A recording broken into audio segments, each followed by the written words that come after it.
qui con mister Mamone. Oggi la super giovane Castelbuono ha dato prova di una grande forza rimontando per due volte il Geraci. Come giudica nel complesso la gara di questa squadra? Questa gara deve essere vista nell'ottica dei 180 minuti, perché venivamo giustamente da un 3-0 dell'andata. La squadra ha saputo gestire senza andare in affanno il risultato. Quando siamo andati in svantaggio abbiamo subito recuperato.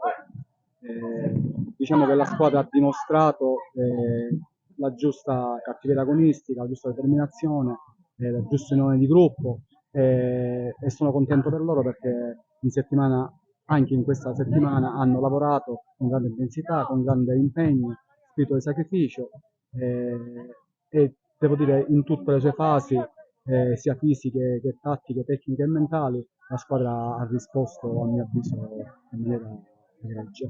Ci fa ben sperare per il futuro. Penso proprio che abbiamo dimostrato di poter valere la categoria. Nel primo tempo la sua giovane Castelbuono è andata in svantaggio per 2-1. Quali sono state le sensazioni all'entrata nello spogliatoio?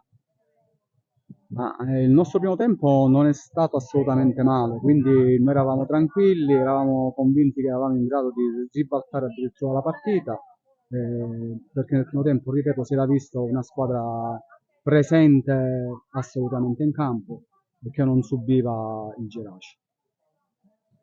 Un'altra domanda in vista dell'inizio del campionato contro il Fulgatore: quale secondo lei è il giocatore della Supergiovane, parlando del singolo, che può fare la differenza in questo campionato che già si è visto in queste gare?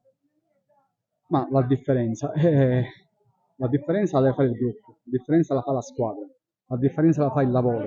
Devo dire che non c'è, anche se qualcuno può dire, può pensare, qualche singolo giocatore, la realtà è che la squadra gioca in 11 in campo, tutti devono fare la fase difensiva, tutti la fase offensiva.